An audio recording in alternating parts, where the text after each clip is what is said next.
Good evening, ladies and gentlemen, boys and girls, children of all ages. Steve with Census Fidelium coming at you at 10:32 p.m. Friday. I had to think about it for a second. What day is today? Friday, the 7th of August, 2026. I'm struggling here. The St. Cajun Day? Yes, St. Cajun Day today. Welcome whenever, wherever you are. I hope you're doing well. Sorry I missed you on Hump Day. Busy with the family, and then by the time I got around to it, I haven't even done anything show prep wise. And it was already, I just got show prep done now about 9:30. It started at 9 o'clock. Yeah, it's 10:30. Well, it was 9 o'clock, 9:30 I started maybe. Yeah. And so I just finished and started and clicked the live button here. So I guess I could have. I don't know. Took a time off. There was nothing big happening, stupid wise, in a sense. It was like, yeah, let me go ahead and read, which is why I have this. I started reading Punished with Poverty. I have about 3 books I'm reading right now. One of them is this. It is a page turner. If you don't know what happened after the war for Southern independence, this will give you a good explanation on it. Is really sad stories that you can see on it. Cool stories too. Stories that aren't approved by the official 3x5 card. But if you want to learn, check it out. Shotwell Publishing. Everything we have, everything you see on that screen will be underneath in the links in the show notes underneath. So check it out. It's by James and Walter Kennedy, the Kennedy twins. As it says in here, Punished with Poverty is a timely and much needed contribution to the understanding of both the South and the nature of the federal empire in which all Americans now live under. Yes, and the Southerners would say that they're fighting the dollar worshipers up in the North. Because I see a lot of guys asking and looking on Twitter going, we want leisure, we want it slowed down, we want this, we want honor, we want religion being promoted. Guess what? That's the Southern tradition, right? And those guys will hate on Dixie, but that's what they fought. That's what they were trying to get. I know you probably never heard that, or you probably, this Steve's just some kind of Dixie nutter. So, all right, well, check it out then. Read it. Prove me wrong. I'm open for correction. Most people aren't. This is one of the stories. I sent this to a priest friend of mine, and he wrote back, I believe what you say back to me, because I didn't know any of this. Because I was telling him about the war for years, and then he watched the Matt Walsh documentary and texted me up afterwards, going, "You were right all along. You've been right. You've been right. I haven't listened. I mocked you." He put stupid memes up that you see on there, and I go, well, I'll keep filling you in some more stuff. Here's another one that I guarantee most people have never heard of. This is from Hiram Rhodes Revels, who was born in North Kakalaki and served as a chaplain in the AME Church in Baltimore before the war in 1861.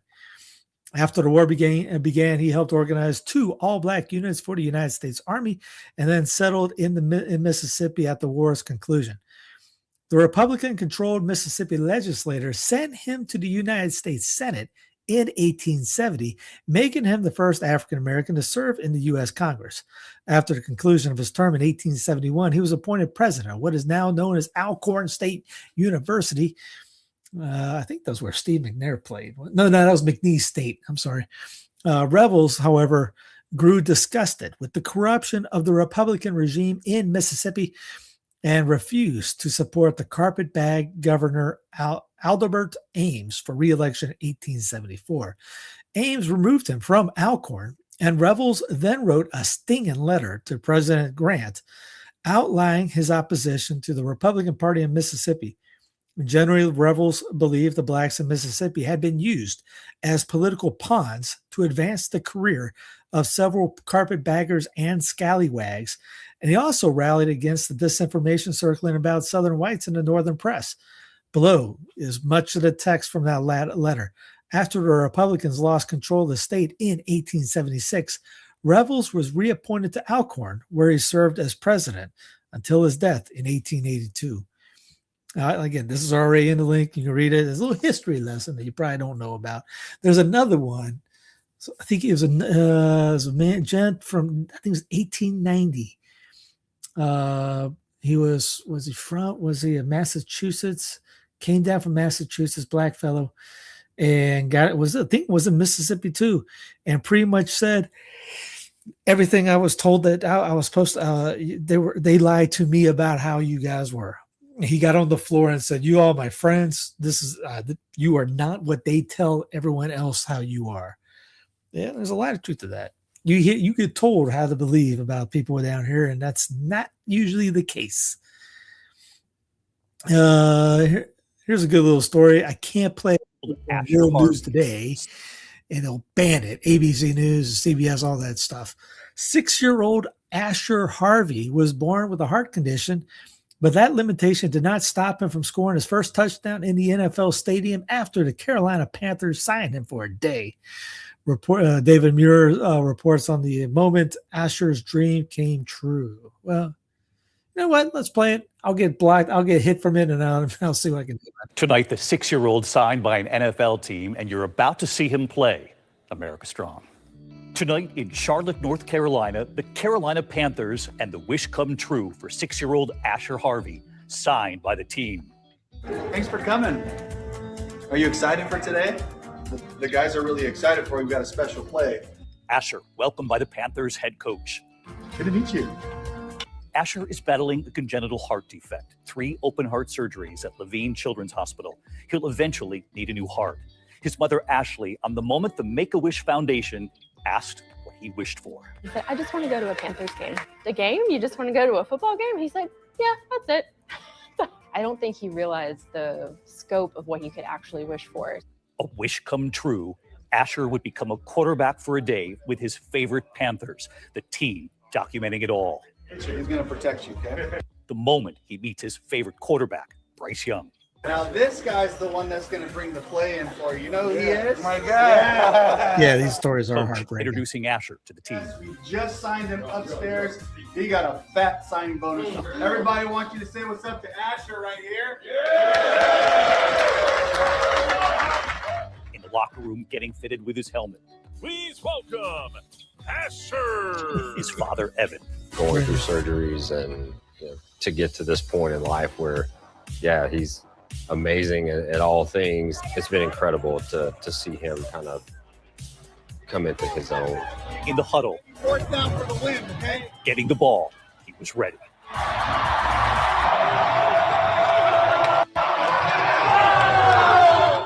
His favorite team lifting him up.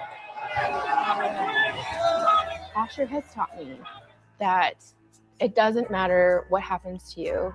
What matters is how you move through life. Whatever he does it with all of who he is. Asher, you were incredible. What a wish. What a team. They may have him at every game.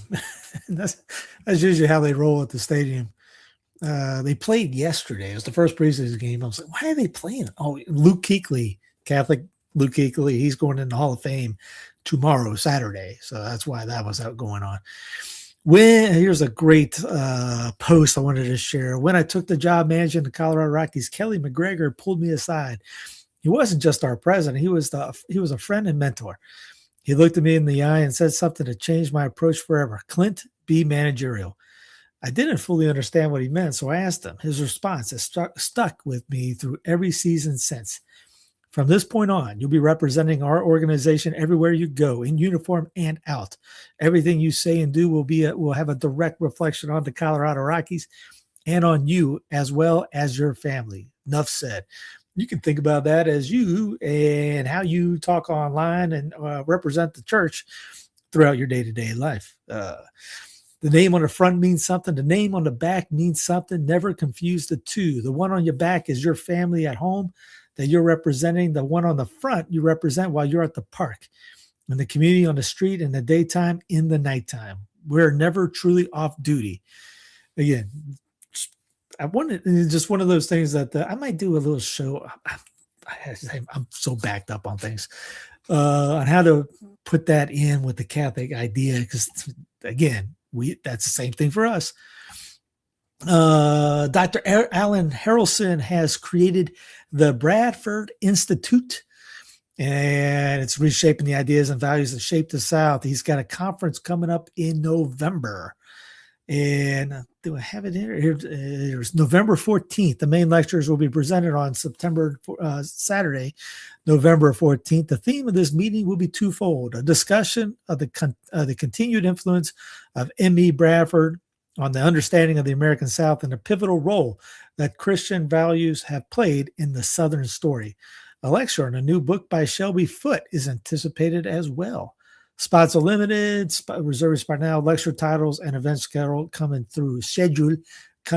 November 13th through the 14th, 2026, down in Seabrook Island, South Kakalaki. Beautiful place. Look up beautiful. It's right there in the dictionary. VIP ticket is $500. Your VIP ticket includes an extended stay and a private room on site for 2 nights, November 13th through the 15th, and all meals. There are 8 rooms available for the VIP ticket. So I guess it's just one person for the VIP. I don't think that's a family ticket. Day ticket. Your day ticket includes admission to all the lectures on Saturday, November 14th. Lunch will be provided as well. And here's the location: Camp St. Christopher, which I'll pull up, located on Seabrook Island. Throwback property all the way to the Carolina coastline. Used to look like it is. It is. Used to go there in the 80s. It is just beautiful place. There's a little.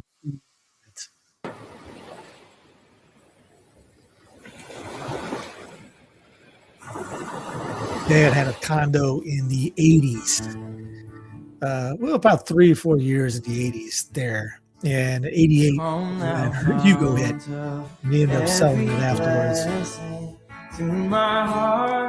But yep, that's how I remember that. Looking at the dunes, all that, the weeping willows, alligators in the ponds. Yeah, Seabrook is nice. I have to ask one day why he sold it. You know what? One thing I remember besides the golf course. Yeah, I remember that walks to the beach like that. Is actually, I remember watching Bird Magic in the that's how old it was. It was on TV when we went down there. Bird Magic NBA Finals one year. Might have been 87, I guess. That would have been 87. Yeah. Would have been 87? Yeah. I turned the volume off because I guarantee it would get hit for that.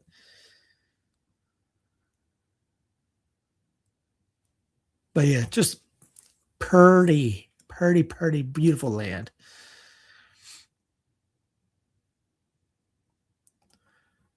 Yes, again, everything's in the show notes. Let's see by here, just in case, see what it looks like. Oh, it goes right to Stripe. So yeah, I guess if you want one ticket, it's $500 per ticket, VIP ticket. So yeah, probably won't be a good thing for family, but if you want to get out, that's a nice little retreat. I'll have to find out if he's got any pastors coming. All right, let's get clownish. Why does Costco have Halloween out on August the 1st? And it's not just Costco. I went into Sam's the other day. Was it Monday? And there was a 15-foot skeleton. The skeleton welcomed you into the building. Like, they got everyone, their brother has Halloween stuff already, and it's August. I think we went to a Costco about a month ago now, 2 weeks ago, and that was still it was still July, and they already had Halloween stuff out. Coming way down. We're doing an unbelievable job. Costs are coming way down. I inherited. They talk about costs. I inherited very, very high costs, and they're all coming down now. The food, the groceries, it's all coming down. We've done a great job. I think we should be given an A+ on the economy, but A+ on the economy. How's that economy going? But if you tell everybody, Dollar General, if you tell everybody a lie good enough, people start believing it. Here's in Michigan, This is Fox News, a PSA for people in Michigan. Minnesota. Minneapolis police tips on how to avoid and prepare for being robbed. Don't walk alone. Only carry items you need. Be prepared to give up your cell phone, purse, or wallet. Don't fight with the criminal, and be prepared to describe suspects.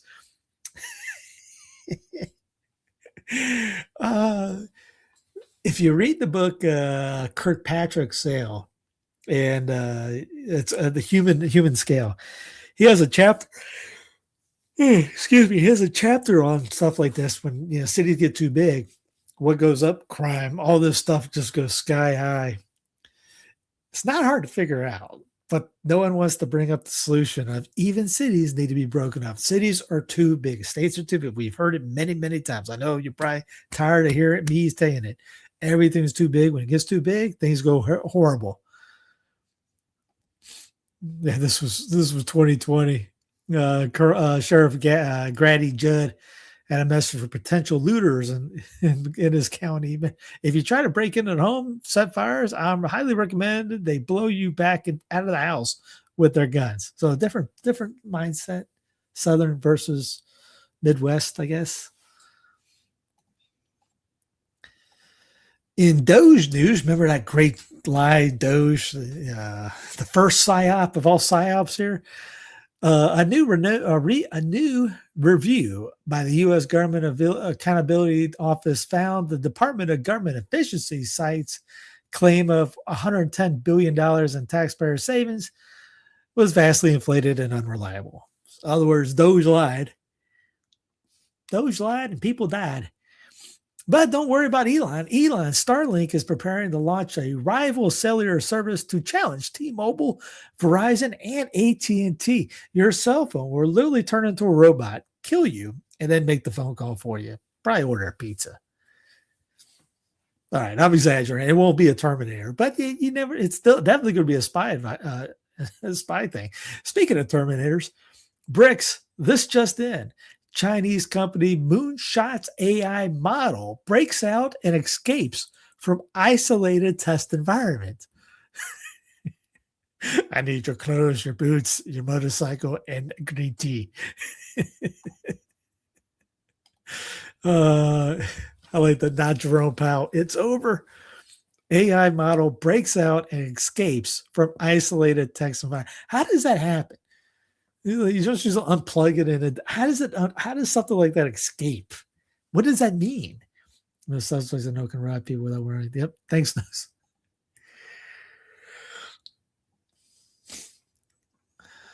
Oh, hit the wrong button there. Here, let's try that again. 51-year-old Michael Simpson is charged with attempted murder. This is the moment of the confrontation. We have a diver down there. An apparent fight over a fishing spot during what's known as Lobster mini season in South Florida. The man seen boarding that boat, 51-year-old Michael Simpson, is charged with attempted murder, accused of cutting off the oxygen supply of a teenager who was diving at the time. This is a very serious matter that somebody would try and turn off someone's air tank while they're swimming, diving. Do you regret any of the actions from that day? Please allow both sides to come out.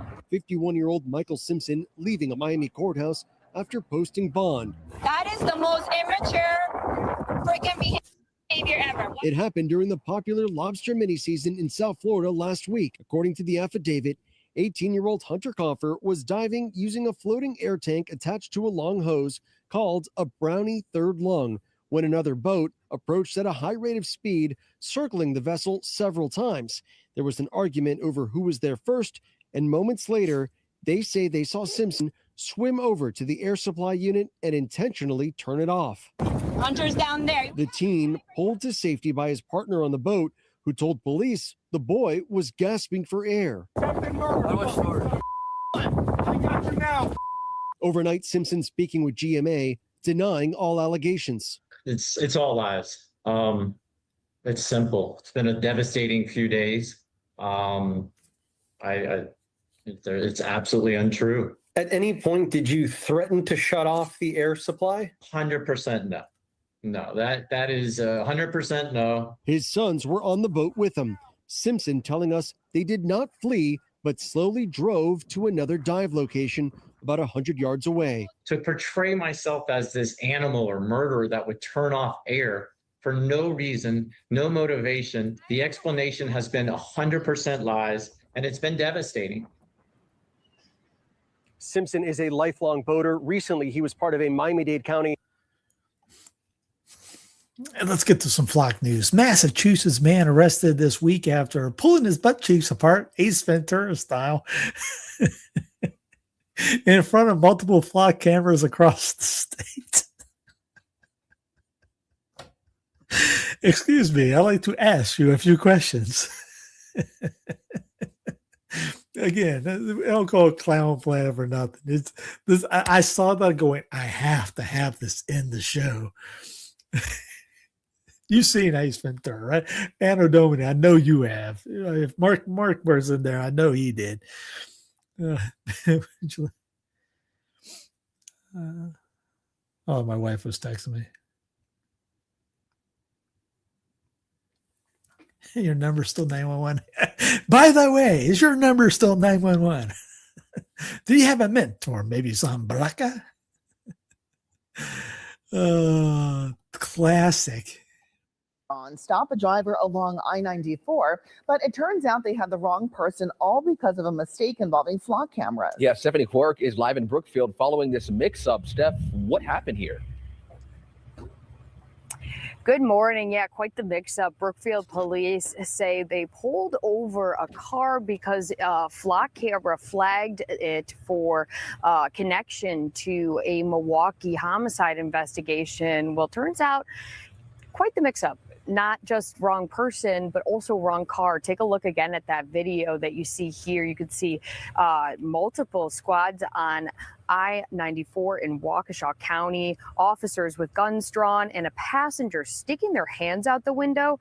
Police pulled over the car after a flock camera flagged it again for Milwaukee homicide. But when Brookfield police called Milwaukee, said they no longer needed the car or the people inside, so officers let them go. That's according to Brookfield police. We did reach out to MPD to learn why that car was still active in the flock system, but again, this just brings up the bigger, discussion that we have been seeing in headlines about flock cameras.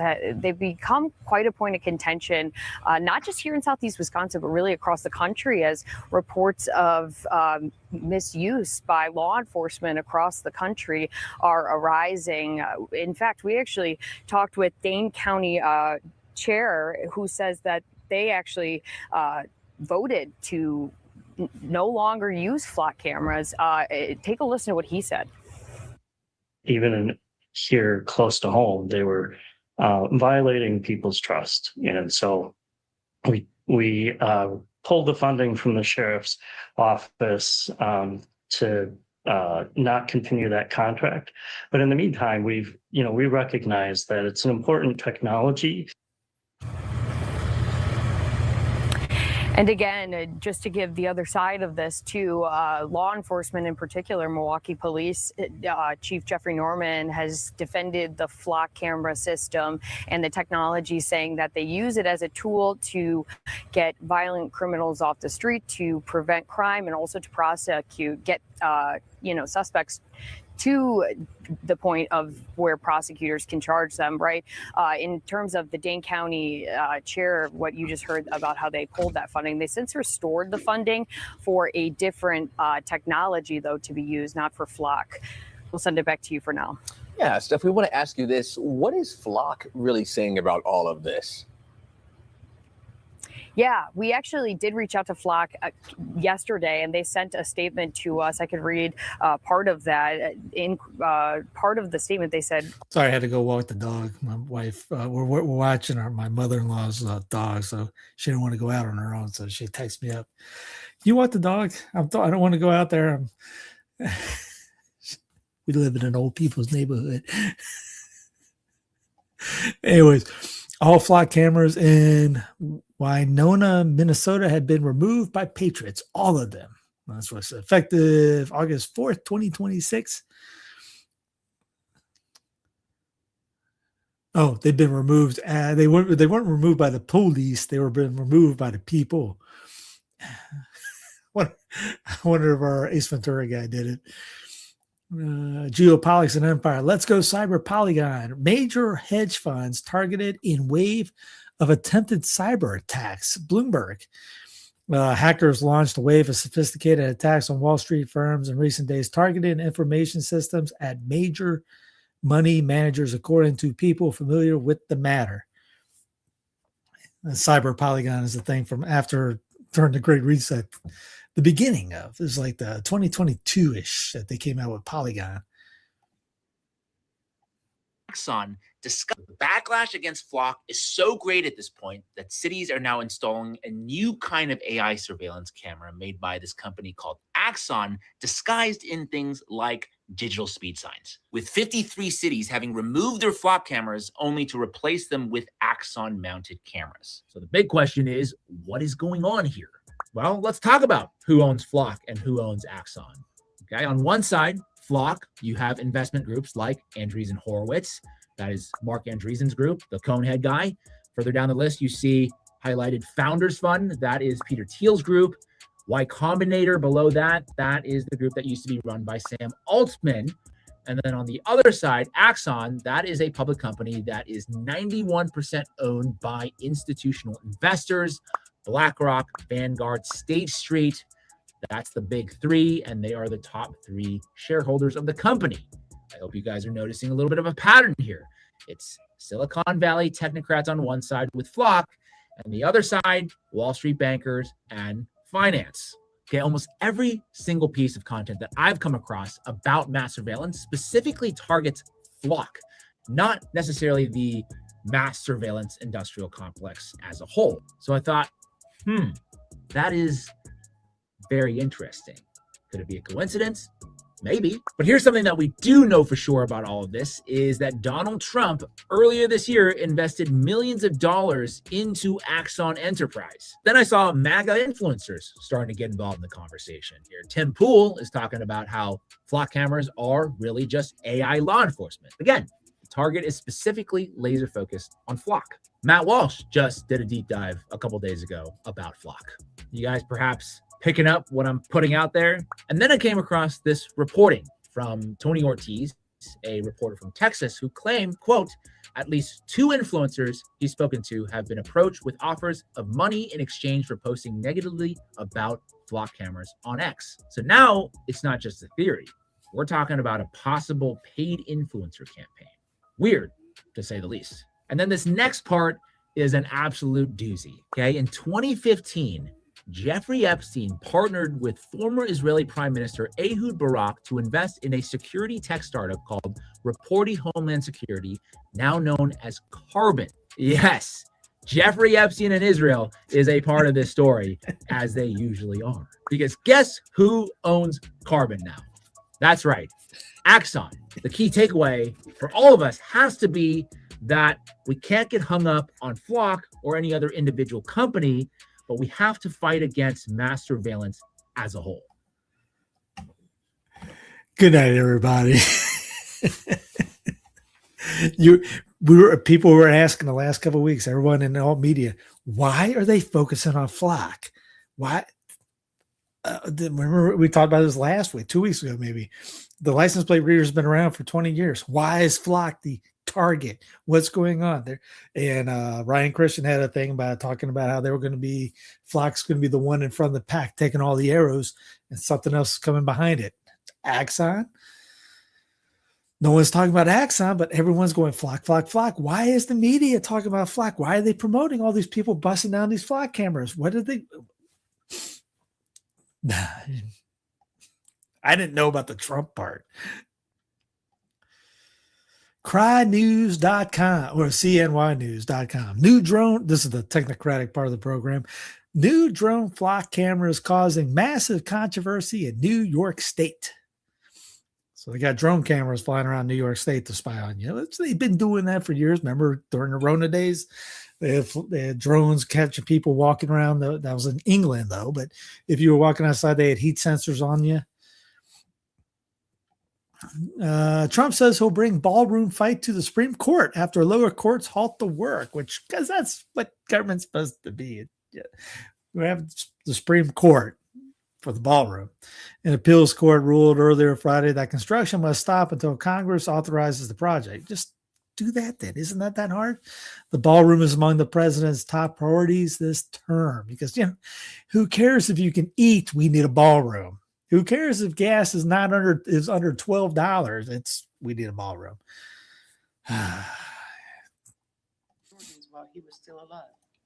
No, it's not very high. Hello, all. Senator Kennedy, Administrator Ingalls. It's very low. Anyway, this sister recounts horrifying moment where her brother wept as he was being prepped to have his organs harvested. Don Aurora, TJ was crying on the operating table. His eyes were tracking me and told me it was just, and they told me it was just reflexes. Then during the heart cath, he was thrashing and crying, grabbing the doctor's hands to stop him. As they were preparing to harvest his organs after he had been falsely declared brain dead. Did I play the new Lego? No, the one with him was he in a diaper with it? No, I haven't played it. No. TJ, who survived, was present in the audience, crying uncontrollably. His first responsibility is to protect human life and patients. When Americans register as an organ donor, they make one of the most generous decisions imaginable. One donor can save up to 8 lives and enhance dozens more.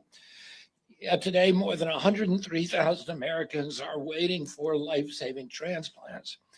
Every one of those donors, every one of those families, every patient waiting for that gift deserves complete confidence that our organ donation system is safe, ethical, and worthy of their trust. That confidence also depends on physicians and nurses and transplant professionals who performed a record-setting more than 49,000 organ transplants last year. They deserve a system that respects their medical judgment and puts patient safety first. Maintaining that trust requires strong federal oversight. Under the Biden administration, HHS failed to hold organizations accountable when serious patient concerns emerged. Today, we are restoring that accountability. We will not tolerate organizations that compromise patient safety or betray the trust of donors or their families. I'm announcing that HHS has become the decertification of Network for Hope, the organ procurement organization serving Kentucky and parts of Indiana, Ohio, and so RFKJ decertifies Network of Hope over patient safety failures involving organ harvesting processes initiated on patients showing signs of life. That's why you should never have your driver's license as an organ donor. If you have, go get that fixed tomorrow or Monday, whenever they're open. 10th Amendment Center. If the federal courts take 92 years to strike down a wildly unconstitutional law, it'll take about 3,654,787,223 more years to get back to the original Constitution. Here's from SCOTUS Wire. A federal judge has ruled that portions of the National Firearms Act are unconstitutional after Congress eliminated certain taxes on suppressors, short-barreled rifles, short-barreled shotguns, and other covered firearms. The New York Times, the FDA approves Moderna's mRNA flu vaccine. Yay, MAGA! The agency has initially refused to even review the application, but reversed course after a public outcry. FDA approves the sponsored by Pfizer. Not sponsored by Pfizer is the Martyrs Walk. Any men out there that want to go to a boot camp physical retreat, you see stuff like this that goes on at it. Sign up at themartyrswalk.com. The next retreat, next walk is September 17th through the 19th, 2026, obviously. Go to it, click on the link. It's in the show notes, but if you type into martyrswalk.com, go to it. It's how would you say, there's no cell phones allowed. There's no calling anybody. You're there and you see some of the stuff that you go through. Yes, even boxing. Send you in the lake. teamwork type deal. Build the camaraderie and all that. There's Tika. There's the original guys right here. They were the first group. Anyway, September 17th through the 19th. It's about 10 miles away when they do it for me. 10 minutes away. Give it your all. See what you got. Senator Darlene Graham. Bipartisan fashion to pass the Lindsey O. Graham Sanctioned Russia and Iran Act of 2026. I would like to thank President Trump and my colleagues, Senators Blumenthal, Britt, Shaheen, Wicker, and Whitehouse, and anyone else I may have forgotten for helping make this a reality. Russia has waged war against Ukraine for far too long, and this bill assists President Trump in his noble efforts to bring it to a close.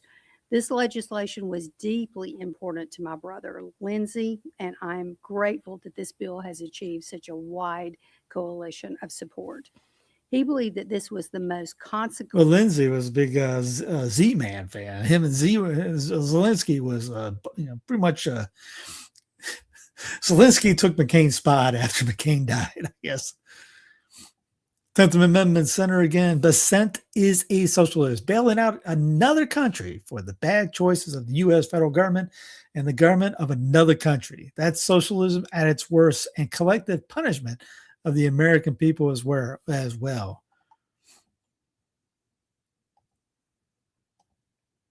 It's extremely low audio. This is U.S. Treasury Secretary Scott Bessent just warned the Fed, expand the FEMA facility now or watch the yen collapse and drag U.S. Treasuries down with it. Japan is bleeding. The U.S. already intervened once and it failed. Bessent is telling the Fed, help prop up the yen with dollar loans or Japan starts dumping American debt. Now, Bessent is publicly pushing the Fed to expand the FEMA repo facility so Japan can borrow massive dollars against its treasuries instead of selling them. This isn't cooperation. This is desperation. What's really going on is Japan holds over $1 trillion in U.S. debt. Selling even part of it would spike yields and crush markets. So Bessent wants Fed liquidity to paper over the problem. Extremely risky, long-term, terrifying consequences. Erases Fed independence as the Treasury publicly pressures it to expand facilities for the foreign crisis.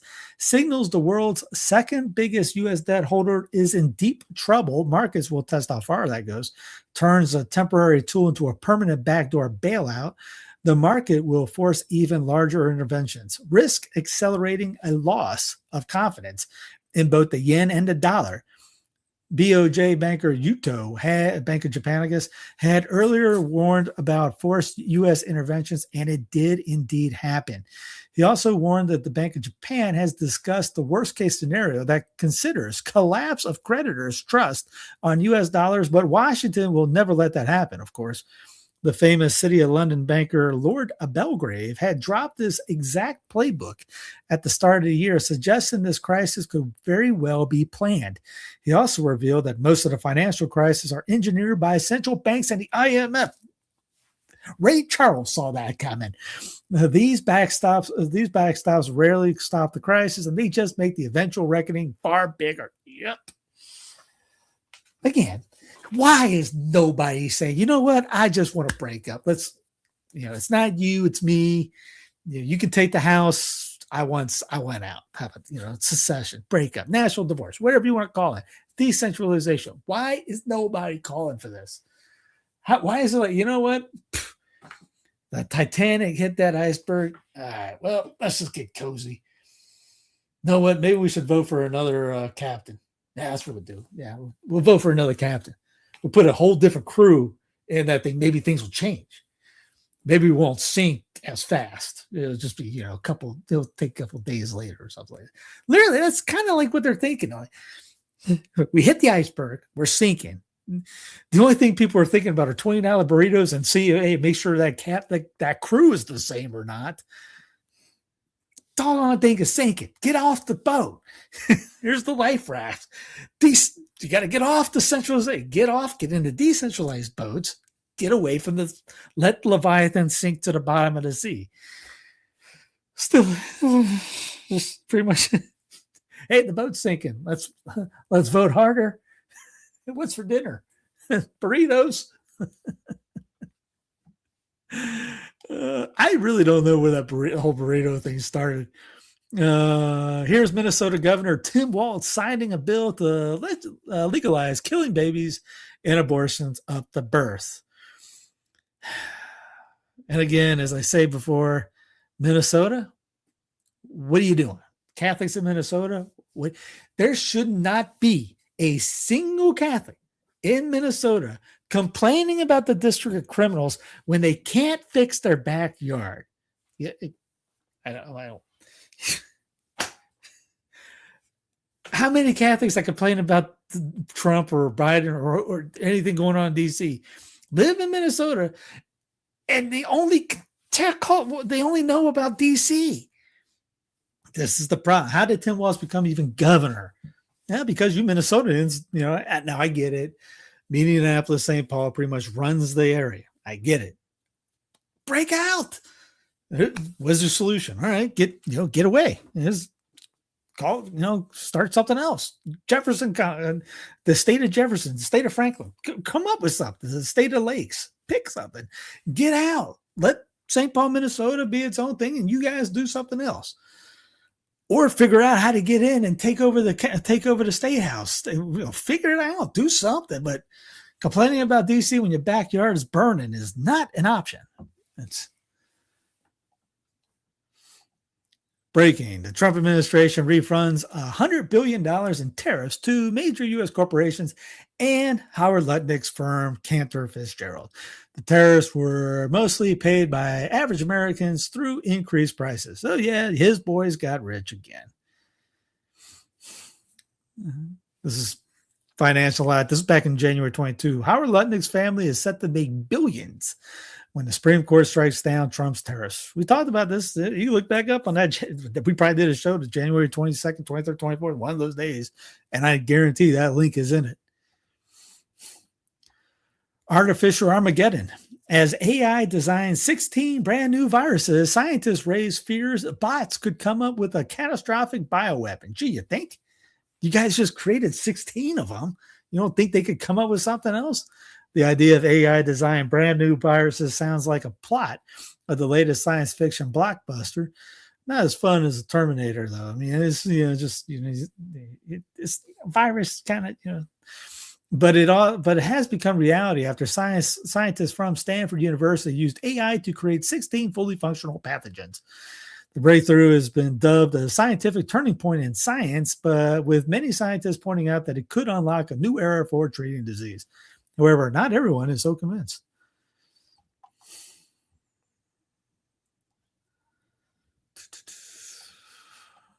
Trump's favorite cable news channel is pushing back against his war on Iran. So Fox News he lost Fox News. That's amazing. Prominent Fox News hosts have expressed concern, bewilderment, and frustration over U.S. objectives in Iran. While he isn't close to losing support of hosts like Sean Hannity or Jesse Waters. Yeah, he hasn't lost those guys. Those guys are cheerleaders of cheerleaders. They put the cheer in cheerleaders. Trump has received scrutiny from one of the network's top personalities, Laura Ingraham. About darn time, Laura. Even though I don't watch her, but come on. Who has recently questioned whether the U.S. has achieved the tactical wins it has claimed in Iran. I can answer that no. He has also faced reliable skepticism from one of the network's most prominent commentators about the armed forces, Johnny Joey Jones, a contributor and retired Marine Corps staff sergeant who lost both his legs in combat in Afghanistan. No idea who that is. Jones' commentary is particularly salient because it is close to Pete Hegseth. He is close to Pete, his former Fox colleague. Okay, great. Some people there. Here's an example of how great the economy is for What's the Future King, President DJT. Housing market, the largest mortgage lender in the United States, United Wholesale Mortgage, fell to an all-time low after suffering its largest drop in history. And personally, I can't wait for this darn thing, this bubble to blow. I mean, it's right now. It's you own nothing and you're happy. I mean, you're not going to be happy. I would love to own a place. Can't even do that right now because obviously, you got to put in down payment. Don't have the money for the down payment. Who does? How you put a 20% down on the down payment for a $600,000 home? That isn't $600,000. Hey, Marky Mark and the Funky Bunch just showed up. He got back from the bars. It's 10:17 his time, I think. Anyway, welcome, Mark. How you doing, man? You just came back. You just showed up for a PSYOP update. Breaking: Spain will begin passport and nationality checks on Italian passengers at midnight, retaliating against Italy's restrictions on Spanish travelers following last week's PSYOP in Ceuta. It's the PSYOP that everyone and their I didn't hit the tab. The PSYOP that everyone and their brothers saw. Well, most saw. There was a lot of people that didn't see it. I think every Catholic. There was only a few. I saw Mike from RTF. He mentioned it. Yes, myself, and that's pretty much about it. Everyone else was talking about pretty much repeated the approved narrative. No one brought up the connection between Morocco and Israel and DC. Just good night. No, I mean, it was amazing how much nobody brought that up. If you don't know what I'm talking about, go back to Monday's show and Fridays. I think Monday we did about 30 minutes on this and probably about 25 or 30 minutes on Friday's show. Lots of information. All the links are there. All the evidence are there, from Bibi's son's tweet from months ago to Thomas Massey saying, we voted for this 2 weeks ago, to and everything in between, from Morocco, Israeli thing, because Morocco is all for the Gaza genocide. And guess who isn't? Spain. So just saying, don't believe everything the TV tells you, because if you do believe it, then masks work. Jibbity jabs are good for you. Mask work and 6 feet. I'm thinking of that one comedian.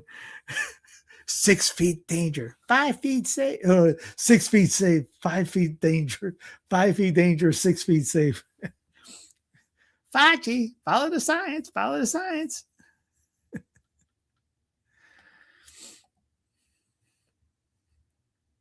Far more disruptive than they are right now. That's what this pandemic is. It's a fear. It's fear, this pandemic. Everything that man said was indisputably true. The Chinese coronavirus will get worse. Its effects will be far more disruptive than they are right now. That is not a guess. It is inevitable, no matter what they're telling you. Let's hope everyone stops lying about that, and soon. Coronavirus as a story has been building for months. It's not new. Most people in the media were not paying attention, but we noticed China's coronavirus keeps spreading, and there are alarming signs, genuinely alarming signs, that country's communist government is hiding just how bad things are in that country. You should be concerned. We are. What began as a regional outbreak in the city of Wuhan, China, is now spreading across Europe. We haven't faced a medical crisis like this in living memory. We know the coronavirus constitutes a major threat to the country. Of course it does. The Chinese coronavirus is a major event. It will affect your life. And by the way, it's definitely not just the flu. In a typical year, the flu in this country has a mortality rate of about 1 in 1,000. The overall death rate for this virus, by contrast, is as high as 3.4%. China is the world's most sophisticated authoritarian government. Its leaders have shut down entire cities, dragged people from their homes in an effort to curb coronavirus, but it hasn't worked. Take a look at a grocery store in Milan. The shelves are bare. Panicked shoppers buying in bulk as in a natural disaster, which this is, and it's moving fast. The Chinese coronavirus epidemic turns out to be just that, an epidemic. There's no denying that now. First, we're only at the beginning of all of this. We're pretty certain of that. Dr. Anthony Fauci said as much over the weekend. The White House reaction to coronavirus so far has been uneven and limp. The U.S. government has spent weeks telling you that masks don't protect the public from coronavirus. That is a lie. In 1918, Woodrow Wilson's White House downplayed the Spanish influenza and refused to take obvious precautions to slow its spread. It will be just a few weeks until we are where Italy is now. In a few months, if nothing stops the virus, there will be millions of cases here. People you know will get sick. Some may die. This is real. That's the point of this script, to tell you that. Global pandemics are inevitable. There's too much movement to keep viruses isolated. We should acknowledge that. Boris Johnson is clearly in danger tonight. And that's a bad sign. Johnson is in his mid-50s and hale enough to lead a country. If this can happen to him, a lot of us should be worried. And we are worried. For those aged 70 to 79, the death rate is about 8%. For those over 80, it's nearly 15%. Truth is, we have no real idea how many Americans are infected. According to the official count, this country has recorded more than 500 cases of the virus and suffered at least 24 deaths. The real number is, without question, far higher than that. Keep in mind that 5.5 million people ride the New York City subway every day. Worried yet? People you trust, people you probably voted for, have spent weeks minimizing what is clearly a very serious problem. It's just partisan politics, they say. Calm down. In the end, this is just like the flu, and people die from that every year. Coronavirus will pass, and when it does, we will feel foolish for worrying about it. That's their position, but they're wrong. That's what this pandemic is. It's a fear. It's fear, this pandemic. Indisputably true. Assuring people that everything will be fine. We don't know that. And there are alarming signs, genuinely alarming signs. You should be concerned. We are. Remember that Carlson was one of the biggest fear mongers in all the media during the run. He just castigated Anthony Fauci while conveniently skipping over his own role from January to April 2020 and helping pave the way for the Rona response. I didn't have cable at that time. I was in McAdenville, and I quit watching local news because I wanted to punch TV because we're closing down. No one's dying, but we're closing. I was like, what are you talking about? You're closing down? I'm back then I was number 2 on the Catholic list of people that were going after Rona. I couldn't push myself over number 1. I don't know who to vote. I think there was a Chinese voter interference on that one. I should have been number 1. It was so doggone hard fighting this stuff. I was just a little. I was probably about 100,000 channel, 200 maybe 200. Now nobody was really outside it. That's why Clown Planet started, Rundown was started. It was all that idea because of getting out that information going. We got to talk about this and get it to as many people as possible. And the church did a horrific job during that time. Bought into all that fear. Very hard to talk about that one. It's just one of those still frustrating. Here's this was about 10 things Tucker came out with the other day. Yeah, avoiding Babylon started. Yeah, they did. They weren't talking about the Rona. They were talking about whether they're doing trivia at the time. So yeah, good. Yeah, it was good. I mean, I was following people talking about the Rona getting kicked off. I was trying everything I could not to get kicked off, but have interviews, bring in shows, things like that. We had words you could use, words you couldn't use. I edited. There's still a lot to this day. You go back to those times and you have to go to, here's the link to go watch on Odyssey or Rumble because we get knocked down. I think I probably lost 19 videos that year, easily, maybe. 2, they're the ones that are banned. They're on the Census Fidelium TV app, the app. So here's Tucker's 10. Fair. The same rules apply to presidents, federal agents, and elites such as Jeffrey Epstein. Yeah, they were censoring like crazy and firing people from all sorts of. Yeah, literally. The Last American Vagabond got kicked off. He's been doing pirate streams since then. Corbett got kicked off. Obviously, remember the 2 doctors? They were gone. They were beat. They were kicked out. I don't know what they've done since. Sam Bailey, Dr. Sam Bailey, who got kicked off. Tons got kicked off. Again, I had a couple of shows got kicked off, but I was trying my best because you were supposed to at the bottom. You're not. This is not medical yet. We're not saying what the CDC is saying. All this. There was no. It was hard, but it's fun. It's something to see all the guys that came out after to talk about the Rona. Oh, they're all coming out now when it's safe. Tucker was one of those.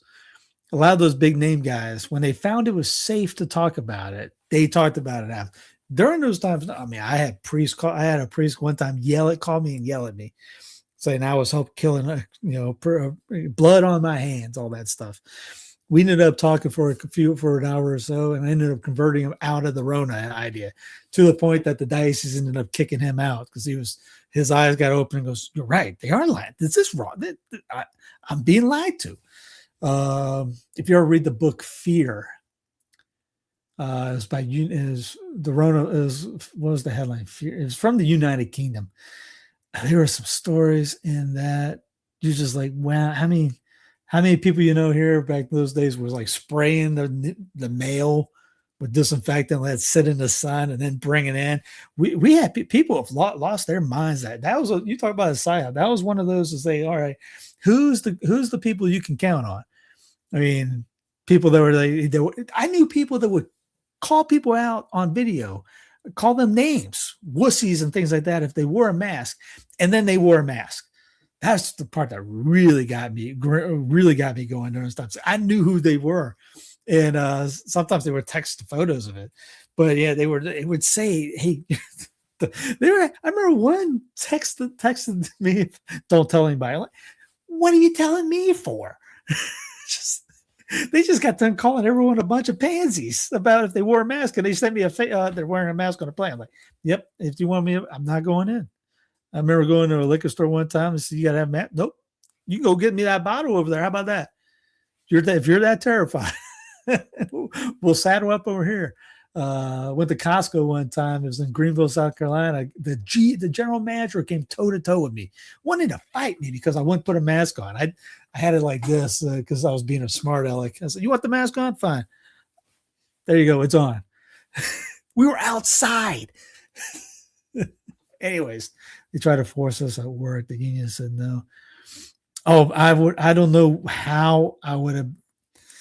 Now, where I'm at in the diocese I was at, the priests were doing confessions 24/7, and mass is like, wink, wink, 10 people allowed. And most of them, though, I knew that would do ad orientem, so they couldn't see who was in the crowd. There's all kinds of loopholes that were going around, and they were still in business. Now, the diocese south of me in Charleston, that was during Googly Moni's time.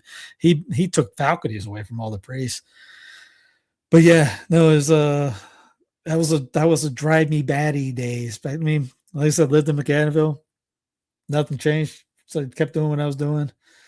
I was working at TAN at the time, and they closed the building down because someone tested positive. I remember pulling up, and I had to get some stuff done.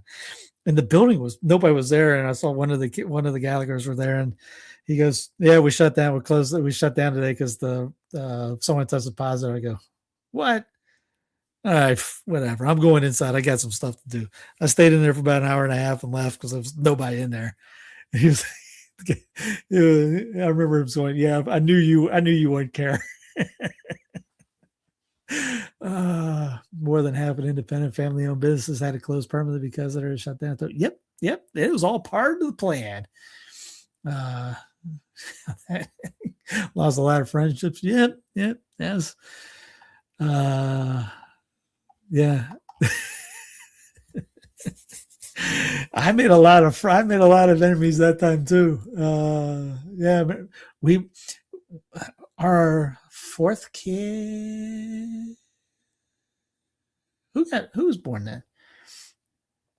Therese was born during that. So the second kid was born that time. And I walked in, we walked into the hospital, and I walked around the hospital without a mask on, and no one said a word to me. And that was October 2020. And nobody said a thing to me.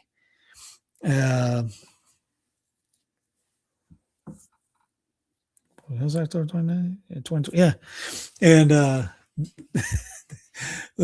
see, the next kid, Veronica, a couple years later, was it a couple years later or a year later? What year was that? Yeah, 2022. They were irate. Oh man, they were brutal at that thing. That's when you saw the photo of me doing a selfie, and I had about 15 face masks on, and I had the 3 cops come to the door. That was that year. And yeah, they boosted the system 2 years later. Some people made a fortune. Some people make a fortune of a lot of crises. Don't let a crisis go to waste. I've lost faith in pretty much all industries after that. Healthcare, yeah, I don't trust any of you guys. You're a doctor. You got to win that trust back because you went through with that lie, and you're going to tell me X, Y, Z. No, I don't believe you. There's a lie in this. You can't lie about it. And then like, oh yeah, we're kidding. What? Anyways, sovereign. Carlson claims Israel pushed U.S. into Iran war through liberty or threat or both. Productive America should be rebuild farming, manufacturing, craftsmanship, while rejecting an economy dominated by finance, real estate speculation, surveillance systems, and weapons. So Yankee Puritan style. Beautiful. Carlson alleged that the urban planners deliberately uglified American cities. Yankee Puritan idea. Healthy. Carlson embraced RFKJ's food agenda. Decentralization would work. Decentralization. Honest. Government officials should be punished for lying to citizens. The most classified records, including JFK assassination and 9/11, should be open. What about the Rona? See, optimistic. Carlson argued that having children is a biological imperative and foundation of long-term thinking. Okay. Why schools should teach how the physical world actually works, and what he called unchanging effect. We're talking about the communistic plank of free state-run schools. We're kind of communist, but we hate the full blood. We just like the semi-communists. If you're semi-communist, you're cool. If you're full-blown communist, now you're not cool. University of Iowa paid $500,000 for a truck full of that. But I went into a church one time, and there's churches that still have boxes of mass. If I'm lying, I'm dying. Queen of Apostles, Belmont. I've been in there for confession before. They have a box of mass when you walk in. It's 2026. This I didn't get it from here, but there was I tried to get it. I wanted to take the whole box just to get it out of them. Going, let me get rid of this Sacramento. I just grabbed the bunch and brought it home. That's why one time I'm putting it on. It was the rundown when I was at 1, 2, 3. And then I saw Beck doing it the next day. He did like 17. And I was like, all right, I'll put 25 on. I had to go back and grab some more. Decent. The U.S. should apologize and pay restitution for killing non-combatants. That's a lot of non-combatants in the history. United, Carlson called for halting immigration until the effects of AI become clearer, ending benefits for undocumented immigrants, and making English the sole language of federal documents and ballots. Okay, so just technically they're just a regular old, nothing of substance. It should just be you want a solution? Decentralization, break up. That's it. He doesn't. That's pretty much just talking points. And I have a little bit of an experience about it, but I finally concluded it is good to talk about it and plan and debate it and bring out the issues. So there's a lot of value. Yeah, I know. It took us a while to find a pediatric doc, and now there's a pediatric doc that he's against. He started his own practice because he left his practice because they were pushing the jab, and he was against the jab. So he's against most jabs. There was one of the kids weren't feeling, it was before we got into herbalism. One of the kids weren't feeling too good, and we called a doctor's office, and the lady was upset that we didn't take the GBT jab. And they also said that they couldn't come in because they only allow healthy people to come in. Think about that one. Small town Western Canada, we still have people over. Yeah, no, I still see people drive around in masks alone too. Seeing people walking in the grocery stores. And it's not to bring a race on it. It's mostly black folk that I've seen with mask on. I rarely see a white person with a mask on. I don't get it. I actually saw there was about a couple of months ago. I did see somebody driving in the car with a mask on. Still 2026, so that's still going on.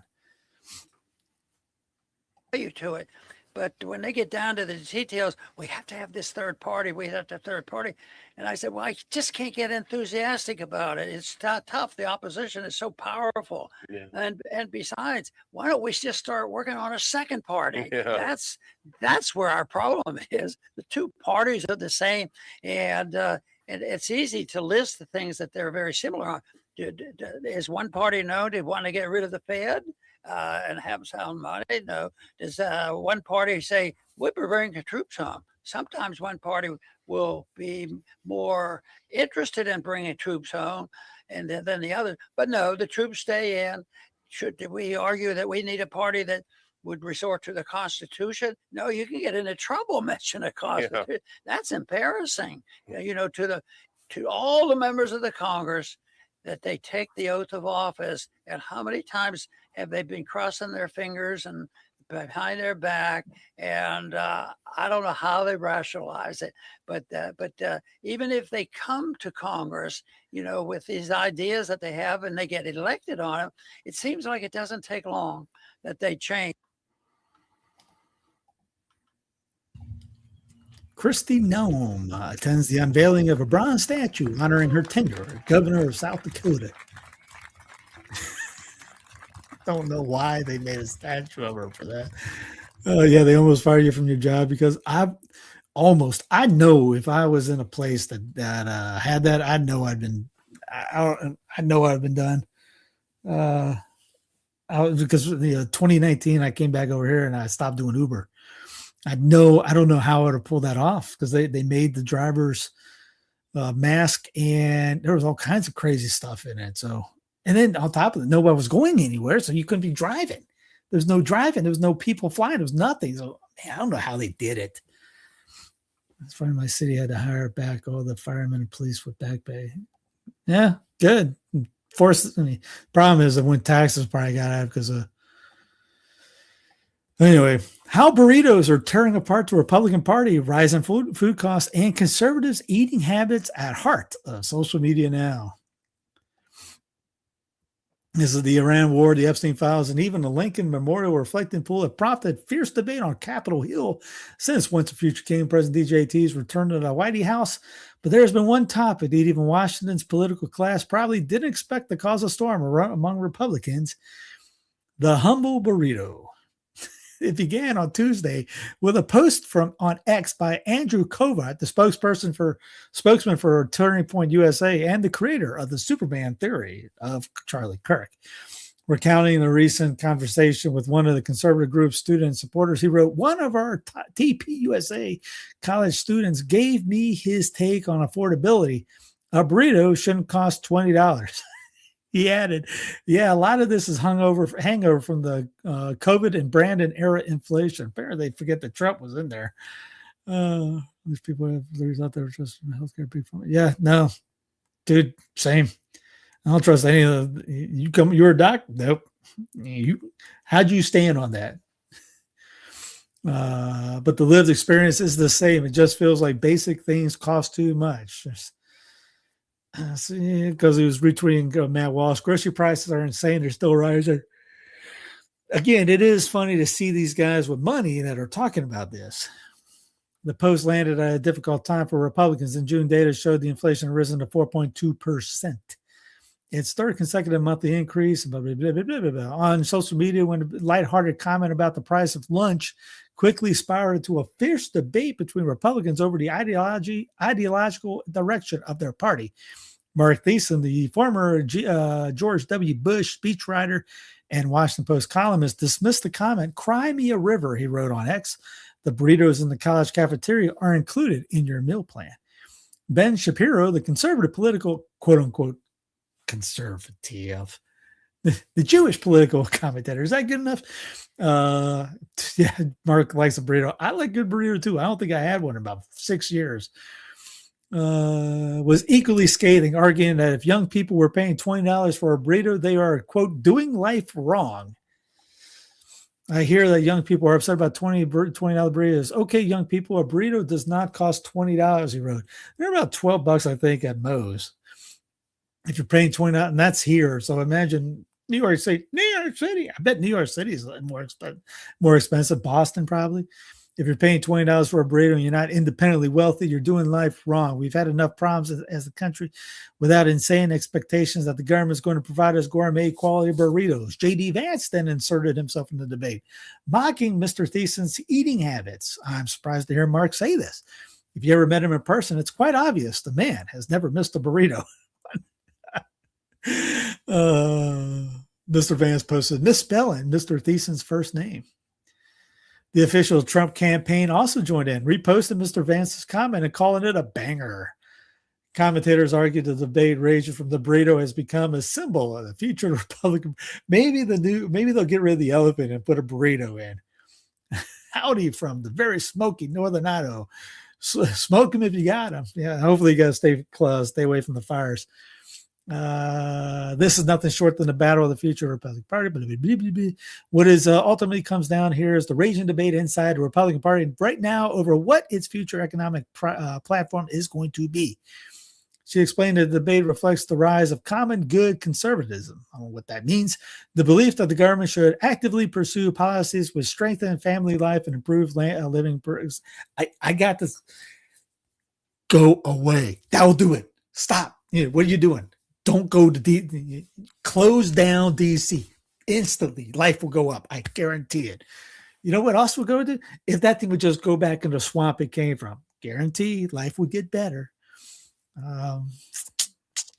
It marks a departure from the Reagan era ideology of low taxes, small government, and market liberalism, which really didn't happen under Reaganism, by the way. How about we live under the Constitution? That they shredded that thing 100 years ago. It's the John C. Calhoun idea on that. The party not in power will magically become constitutionalist again. The party in power will become authoritarian, and it swaps every time the fake left or the fake right change team powers. Whatever team that's not in, all of a sudden becomes states' rights and obey the Constitution. When they get in power, they become authoritarian. What needs to be done is just total breakup. She explained that the debate reflects the rise of common good. We already did that. The old philosophy was stay out of my business. We tried that. That was the whole purpose of the war for Southern independence. Let us be alone. Go do your thing. Stay away. The government's role is just to keep the lights on, not to tip the scales in any direction. The government's role is not even to keep the lights on. We'll keep the lights on. You go play golf. Let us know if we get invaded. That's it. That is fundamentally not what the next generation of Republicans believe, J.D. Vance among them. It is the idea that there's a role for the government in shaping day-to-day life, and the debate on the right is, to what extent is that okay? None. Hello, we're from the government. We're here to help. No, go, run. There's a role for the government in shaping day-to-day life. No, there's not. I can't name one thing that would be true for. Anybody know? Tell me in the chat.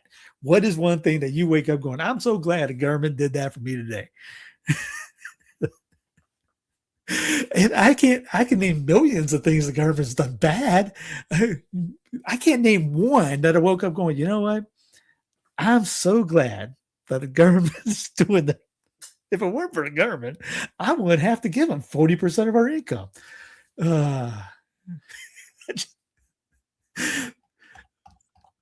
That's $1 million question. I'm literally trying to think of something like, maybe that wasn't it. No. Somebody help me. Help a brother out, please. One thing. This is like a million. Who wants to be a millionaire? I need to phone a friend on that one. Friend, I need help. What has the government done good ever in the history of life? A, B, C, or D? Nothing. D, nothing. Final answer. Joel Berry, the problem with fixing $20 burritos is every actual solution will get you called heartless. HPO, help a brother out. Eliminate minimum wage. Cruel. Shouldn't be a minimum wage. If the state wants to do it, states want to do it, that's fine. That's on the states. Cut entitlements and national debt. You want to kill grandma? They should all be cut. mass deportations, racists. Well, you know what? The states were doing that until the federal government got involved. Every state, Arizona was doing it before. Alabama did it before. There were states that were kicking out people were with Republican-led or in DC or Democrat-led. And guess what? Both fake left and fake right stopped them. Teach people to be frugal, out of touch. Shit, can't tell them how to do that. The only winning political message will always be the leftist proposal, which always amounts to raise minimum wage to $1,000 an hour, start a U.S. burrito department, and give everyone a free burrito voucher, which, by the way, is how you end up with $150 burritos. Welcome to conservatism. You're the adult and the bad guy in the room. Wait till they get a load of me. Get used to it and start showing the political courage to actually fix this stuff. You want political courage? Start saying secession. Start saying decentralization.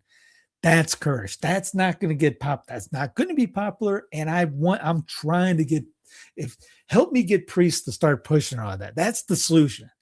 It's not voting harder in November.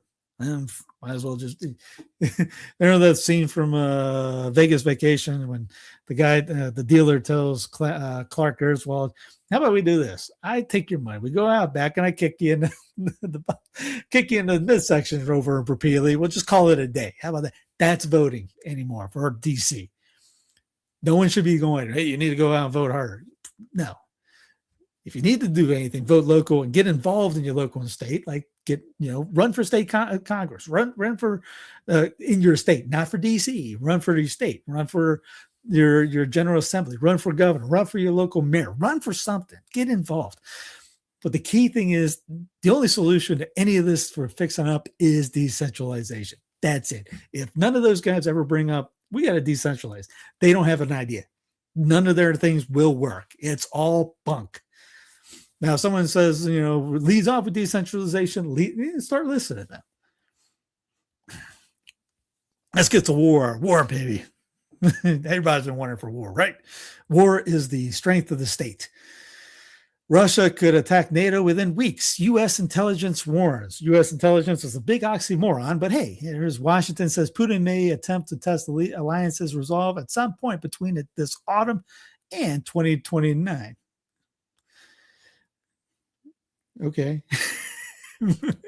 Could, may, they don't have a clue. They just needed to write something and get you to write it. Oh yeah, we'll pause our War Pigs edition. Welcome to Our Lady of Victory School. If you're wanting to homeschool and you're looking to homeschool, check out olvs.org. Homeschooling. They are 45 years experience, 100% traditional Catholic, trusted curriculum, individualized support, flexible, accredited, self-paced study, affordable, and open enrollments at any time. Check it out. There's a video about their story, olvs.org. And yeah, you're learning homeschool, trying to go homeschool. Hey, there we go. We already got somebody who knows the best homeschooling program.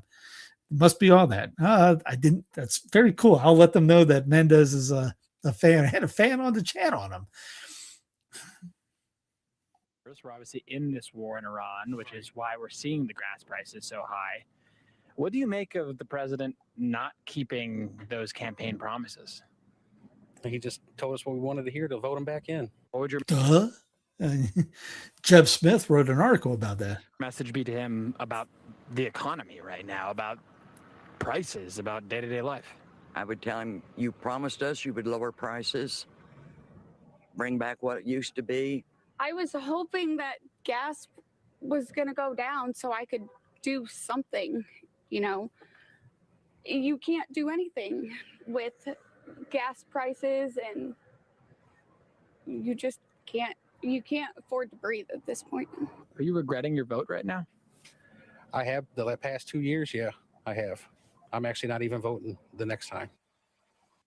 There's a lot of people. Most people don't vote for the federal elections, but yeah, and most people don't even vote for a local one. Most people, the majority don't even vote for that. So that's why we're in this mess up we're in.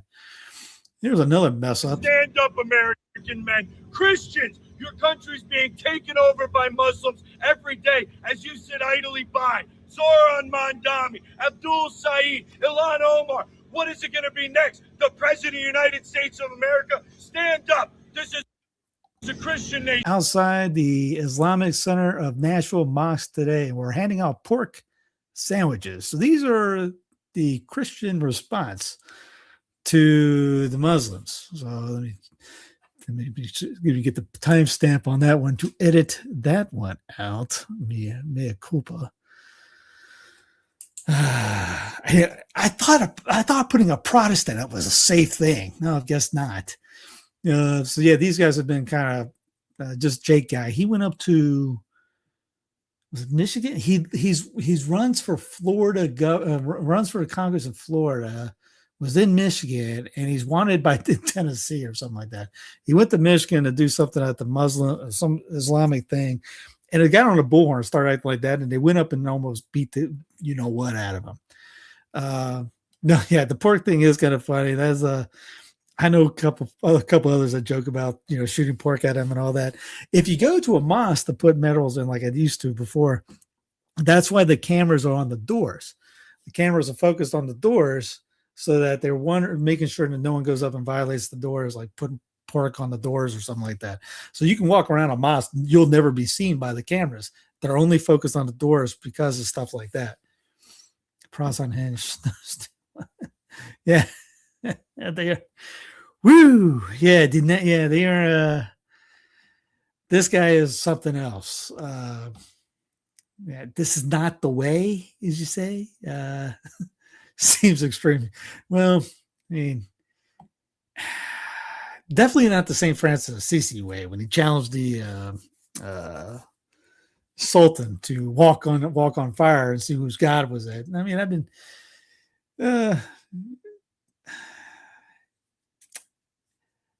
when I was doing street team, the Muslims were next to me. It was me, my wife, one of the kids under a tent. Yeah, Lou says the group person one. Right idea, wrong energy. There was a tent next to me of all Muslims. They were about 30, 40 deep, and they were handing out free Qurans to anybody that walked by. They had a big tent that says free Qurans, all that. What were the Catholics doing? Nothing. I was the only one out there doing it at the table. I couldn't get Traz to come out there with me. I had one guy come out with me to help buy me beer. And we spent the whole day giving out medals. Sometimes the Muslims come over. I'd have some fun with them. I said some things that weren't pretty charitable. I didn't say stuff like that. But the whole goal was that, maybe they'll take a medal or something. We started out hot, and then my tactic with them was start out hot, really pound them in, and then try to see if I can get them liking it, something in a sense. Run for office, 89 beliefs. Yeah. I mean, I had one guy come up to me telling me the Quran's a miracle. I go, miracle? Kinkos can do that. He didn't like that. Mentioned that Muhammad to their face. I mentioned that Muhammad was worm meat. Ask about what miracles they could say. It's about the moon. The moon is about something about they ate the piece of the moon or something like that. The Quran's a miracle to them, which I mentioned about Kinkos can do that. That's not a miracle. Kinkos can print that. I thought it was funny. And I mentioned one classic one. I was like, yeah, your guy, Muhammad, he had that fling with that 9-year-old, wasn't it? And the guy's response was, she was 6. Oh, my bad. Anyways, the best idea, first off, I mean, if you're in Nashville, I mean, that's Bible Belt area. All right, well, pray a little bit harder. We're going to have to pray and do penance. You don't yell. Yelling doesn't sell the product. It was like, technically kind of, yeah. I mean, it was 1 versus like 20 to 30. I mean, there were some kids. They had their kids. They had some prayer rugs out doing their thing. I didn't think they were going to do it. I had enough. The National Guard was next to me. They were loving everything, especially when I told them about the flag. I had the Lepanto flag up, so I was telling about what the symbolism on. And people would come by and mention us. Hey, that's a pretty flag. It was the Lepanto flag right there. And I would tell them, here, you want to hear something funny? And after I got done telling them the Battle of Lepanto, and I go, they don't know what that is. People were loving it, laughing their brains out. So, I mean, like, you have to be hard. You have to be stern, but I guarantee he ain't doing any. He ain't going up to anybody telling them, cussing at him or anything. He may. Well, he got that video where the thing he had that was probably set up. He was just the other day. I think it was Wednesday when he got attacked, quote unquote. It was in Michigan, in Dearborn, and it's like, dude, you go up there and kick a hornet's nest. What do you expect? So, not a fan of his tactics at all. I didn't know he was like that.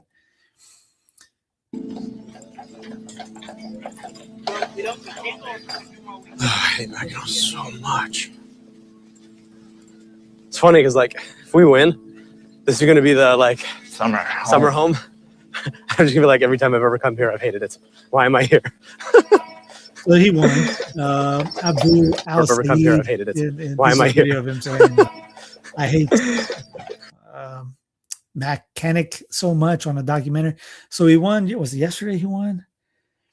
And that might actually what's his McClanahan was talking about it. Said this might actually kick off a third party in a sense, because now you're going to have the problem with what's going on with the DNC is he's running pretty much on an anti-Israel idea, which gets people like that idea. They see what's going on. They don't like you got the fake left and fake right, both pro IPAC. He's against IPAC. So people are not looking at it being Muslim. They're looking at it being against IPAC.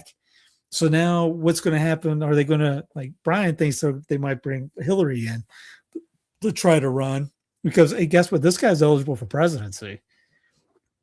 No, stay with Jesus if you don't want to be stabbed if they're here. Let's use it from space. There's 9 votes and no confidence. And so you get team pro-Israel versus team not pro-Israel. Team not pro-Israel is winning a lot because the young people are not for that. They might not care about what the Muslim thing is.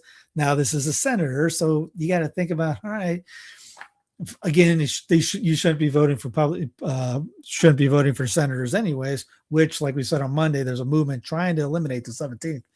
So that'd be great if that did that. But, if he wins, he may not win. He's running against someone else, so that he just won the primary for it. But if he wins, it's just a senator. And then on top of that, what is he in Michigan? He's senator in Michigan. It's a Michigan problem.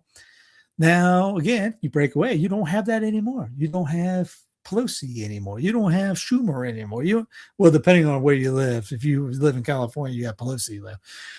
But again, this is another reason why breakup is a good thing. Eventually, this is going to be forced upon you, maybe. Because what if one of these guys do run for president and there's a chance that they win?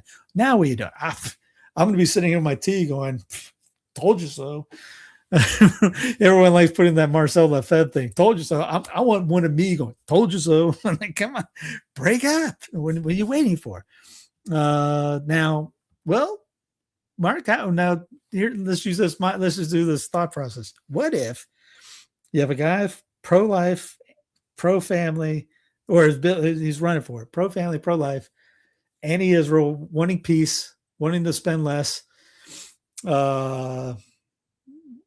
against state-run education camps, and things like that. And your other guy is for abortion, for life, for gay marriage, for increasing the state, for more wars, all that. Now you could probably vote by not voting, so that's one thing.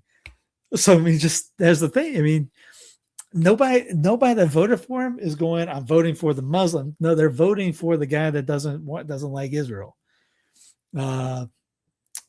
So a lot of these guys don't care about the wars in the past. Remember the whole thing about the Crusades is most of the Muslims don't care about the one so many victories they had. They don't care about we care about the ones we won. They don't even think about that stuff. So what is the solution? Well, all right, we'll become holier, educate more, get more Catholics on fire, because right now they're winning in the evangelical ways because they're, remember Harrison Buckner talked about it on EWTN one time years ago, said that when he was at Georgia Tech, he thought about becoming Muslim because they were more manly. That's saying something. Then you go to the local Catholic church. Are we manly? Most times we got a woman leading something, or we got some kind of kumbaya, or we're too scared to say we got to do the handheld, or we got to be 6 feet under, 6 feet danger, 6 feet safe, 5 feet danger, 6 feet safe, back those things. The solution is Holy Face. Yes, yep, definitely doing Holy Face is the major one. Yep. Again, Holy Face image came literally the next month definitely next year, 1848. You have all the year of the revolution, 1848 revolutions. You have the Communist Manifesto comes out. 1849 Epiphany, January 6th. That's when the Holy Face image appeared at the Vatican, when Pius IX was in Gaeta in exile. So this is all, like, I wrote about this in Idol a Nation, connecting this to the decentralization, unification, the communistic takeovers. All of a sudden, because no one writes about that, the Holy Face pops up in 1849, the year after the greatest revolution, and not greatest revolution, it was the greatest world revolutions in a sense, because that's when everything went nuts in 1848. Mad Dog, what happened? News from Pew. Rick wanted to step away from just doing videos in general. He's taking a book. He's taking a break from all this. He's like just wanting to get away from all of it. So that's why we haven't done a show. I'm open to do something round table like that. If anybody else wants to do one, if you know anybody, let me know. But yes, Holy Face is a major thing on it. I have one right behind it. You can't see it's right above the main altar piece right there. But yeah, do the litany every night, do the chaplet every night, spread the word, spread the faith, spread all that. Can we get a new Lego? Can we get this? All right, I'll look for it. All right. Get the people what they want. Are you going to beat Mike Rogers if and when we win this race? How are you going to beat Mike Rogers and their money? I want you to remind them that if we come through this, when we come through this, inshallah,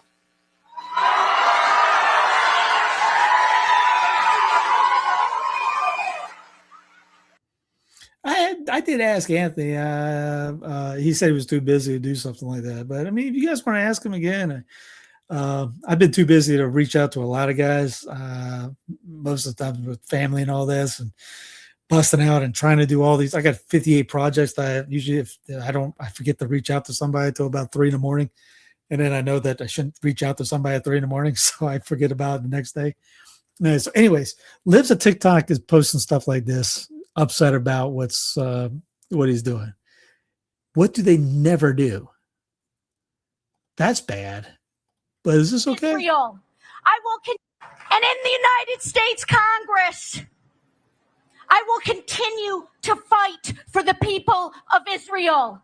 I will continue to fight for Israel's existence. Israel comes to me in my dreams. I see Israel's future, and I know that Israel will continue to exist for the Jewish people. AIPAC support in this race. 30 seconds to wrap up. No. This is who he was going against.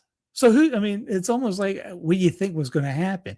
You have this nutter that's for Israel, and you got the other guy going, and the war is going on. This was easy to see what was going to happen. No one owns my vote, and no one owns my policies. The lady he was running against gets $20 million from IPAC. Israel comes to me in my dreams. I see Israel's future. My primary election night, I wanted to thank AIPAC. And in the United States Congress, I will continue to fight for the people of Israel. No one owns my vote. I will continue to fight for the people of Israel. So this is an easy. Why did that guy win? That's who they were running. Now that was just the primary. So he's got it, whoever the GOP, the one for Michigan is. But I mean, everyone's losing their minds. I can't believe a Muslim won. I can't believe I would never. That's who he ran against.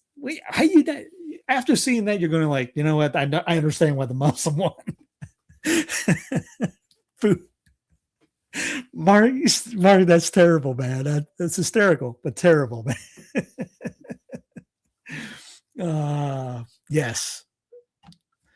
But yeah, you want to know why? There's why. She got $20 million, and that's why they voted for not that guy or not her. No to Sharia law. This was in Mooresville, North Carolina. Examine closely whether the building of this mosque is right for this community. I personally say no to Sharia law and this Muslim center. How can you serve and protect us when you can't even tell us about a proposed mosque in our backyard? It was a full house tonight at the Mooresville Commissioners meeting as the town considers a new mosque in the city that has been met with controversy. Many in attendance voiced their concerns about the new complex, with complaints ranging from traffic issues and a lack of transparency, as the potential property was not listed on tonight's agenda. The Board Commissioner responding to those citizens tonight, saying the property has been approved for religious use since it was annexed into the town limits back in 1998. And they went on to detail. Mooresville, where? I don't know where in Mooresville. It's Mooresville, North Carolina, but I don't know where exactly in Mooresville. If anybody remembers Mooresville, that's where the Our Lady Little Flower Chapel that the bishop gave us that's in Mooresville. Say no, sure. How you like them apples? Yeah. Here in this is a good the Pillow Man, Mike Lindell, the Pillow Man. I made my biggest decision in my life. I'm stepping down as CEO of My Pillow so I can devote 100% of my time and energy to campaign for governor of Minnesota. Yeah, that was in North Carolina, north of Charlotte. Yeah. Minnesota deserves my full attention, and that's exactly what I'm in. I'm all in. I can't wait to earn your vote. Good on him. He's leaving My Pillow to focus on doing something for his state and run for governor. Good on him. More people need to do that. By the way, if you become governor, say you become governor. Say Mark becomes governor of Iowa. You know what you have the power to do? You have the power to ban all Sharia law. You got the power to ban Muslims. You know, you're governor of whatever state you're in. You have the power to ban all that from being in your state. That's shocking. I know people don't want to believe that or think that. You could ban all that as governor or be in the state house, anything in there. What do I think about Fishback is if Fishback wins, I'd love to get a U-Haul and go down there. Problem is my lease is up in October, and I can either renew here or find another rental, but it'd be in October and the election's in November. And so at least for a year, I won't be able to get down to Florida. But if Fishback wins, and I will do everything I can for a year to build up so I can move to Florida. Fishback, I love to see Fishback win. No. I mean, I don't know much about. I know he's better than what you got right now. I mean, a blind monkey would be better than what you got right now in Minnesota. So be good on him. Now it depends on if the key line right there is Minnesota comes first. It's not mega. That'd be so dumb to say if you're running for governor. Make Michigan great, make Minnesota great again, or whatever. I don't know if I could deal with the humidity.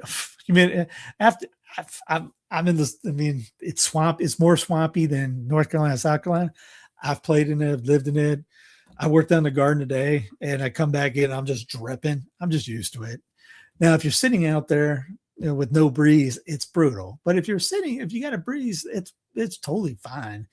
But yeah, no, I love the what you can grow in there. I had to cut that. I had my moringa is about 8 feet tall. Oh yeah. Here's my moringas. Here's my moringa leaves for I collected today. I got to dry them. But yeah, there's so you can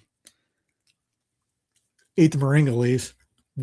Incredibly good for you. They call the miraculous plant. So I chopped up about 5 or 6 leaves, a little, I'll just say like a cucumberish, peppery type taste to it. Anyways, and it chopped up probably about a foot off the top. That thing's growing great. The sleepy state of my pillow. Soda. It's too bad they don't allow primary debates. Florida primary is August 14th. Is it really? That's right. Is it really? I didn't even think about that. Yeah. So August 18th, not 14th. All right. Yeah, no, I'd love to see Fishback win. I doubt they're going to let him win, but we'd love to good to see him win.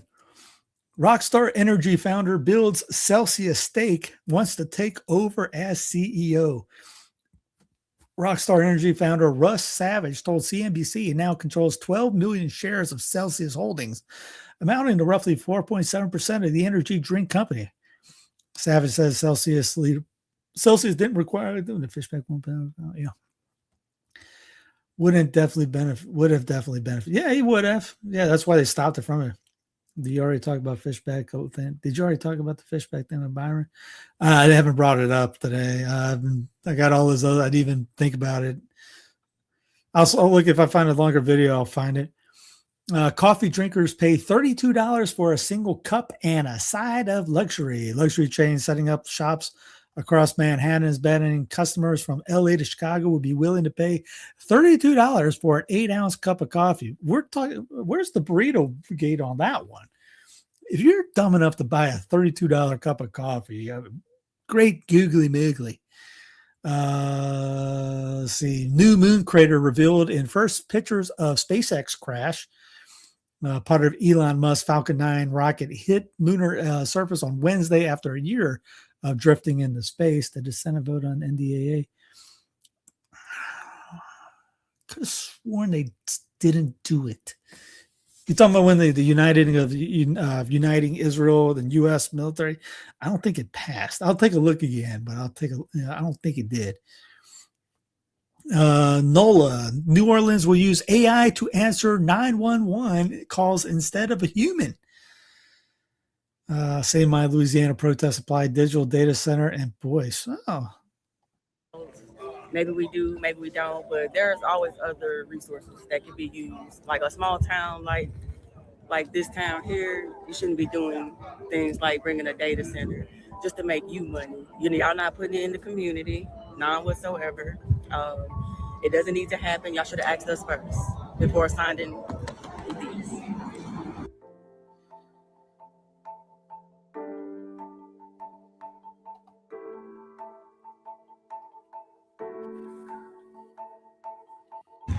My sign says it. All right, so because the crisis has been asking for this all night long. The no 8-pack, 50 states to Tel Aviv, no cash, no quote. BB never paid a dime, he just squeezed the throat. United slaves of the Holy Land, merge the forces like Bibi planned. Now your general salute a foreign command, and the Senate says relax, it's fine, it's planned. Fine. No war ever fought for your own gate. Always somebody else's hate. Free America, the people chanted loud. Cut the strings, burn the foreign shroud. 3 in the morning, he's posting cartoons of himself, a king in the cape, man, that's a cry for help. Delete it, dog. Whenever released, the files trends to its peak. The loudest mouth alive goes suddenly meek. BB pulls the string and the puppets rehearse. Vance, Rubio, Hexit all lined up to serve. Say G, grins at the lens like he owns the whole turf. United Slaves of Israel printed on a shirt. Stinky Donnie, back in your diaper, shit yourself again. Whole room gagging, little man stinking. Bad boy, you need that spanking. 2 old men, same stink, same disease. One holds the leash, one drops to his knees. A wanted man is handing your officers commands. He belongs in the cell next to the one with bloody hands. War criminals, say the real word. They killed the kids killed. Janu said complicated and kept the lid.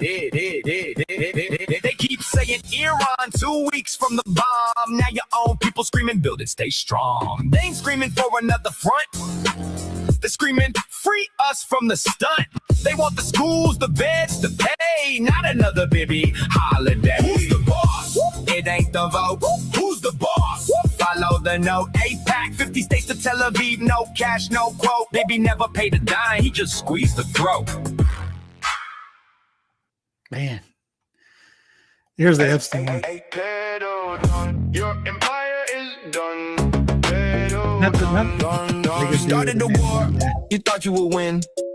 Now look at the mess that your country is in. Look at it. Your general's crying, your plan was a bust. The promises made are now turning to dust. Marco Rubio was sweating, he's grilled on the floor. They asked for the billions you wasted on war. You lied from day one, you keep capping a lot. But look at the street, yeah, we got it on lock. Lockdown. You're begging for mercy, you're begging for peace, while telling your media Iran wants to cease. You sure? You're losing the straight, you're losing the state. And now the whole public is drowning in hate. You told, stop talking about Epstein. Now listen to the crowd. Epstein, Epstein, Epstein. Louder! Epstein. Yeah, they need to come out with CDs. Oh, do they? Am I showing my age? Pervert glasses backlash against Meta's smart glasses grows. At Meta Lab in West Hollywood, where visitors can try on the company's wearables. Looks like a pair of regular glasses to record people without their knowledge and publish videos to YouTube, to social media. Oh, here's now in sports. This is why I had to do so. Well, hold on. First off, let me check out. I know I teased with War Pigs.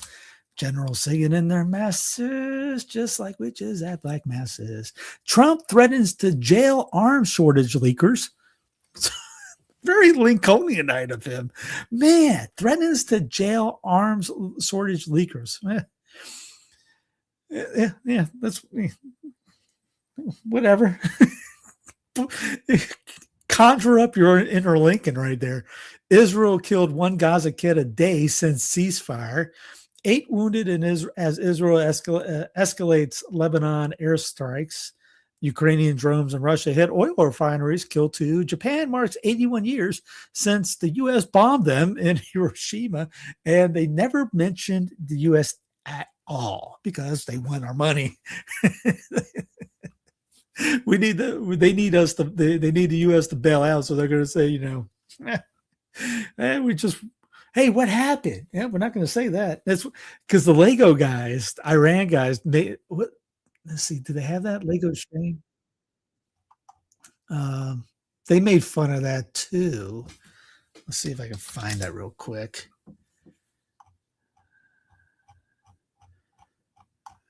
No, I can't find it real quick. I know it's up. You've probably seen it. Anyways, we'll move on. All right. Now here's what all the fuss was about with. I was like, I got to do something today on this. That's what I think that I was saying, that like the battles have changed, like our intentions have been the same, and now the environment has changed. We see trans people's rights being, stripped away from them. There's a lot of discourse around trans athletes and where they can compete in. I would welcome a trans athlete on my team or against my team anytime. I don't think it's a problem in the world. It's just another way to kind of attack trans people.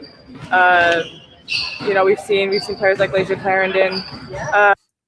So, darn it. I had this one. Sorry, I messed all that up. So in Florida, 2 sheriff's officers have quietly bought Meta smart glasses for officers in the past year. Broward County and Okeechobee County Sheriff. I used to live there and I can't remember. When asked how officers are using them, the sheriff office spokesperson declined to answer. And speaking of tech and apps, Sanctifica, rooted in tradition, built for today. Use your QR code, scan that for your free app. I welcome 5, 4, 3, 2, 1. There you go. Free app right there. Check it out. You can pray with Bishop Schneider on there. All right, let's get back to the WNBA.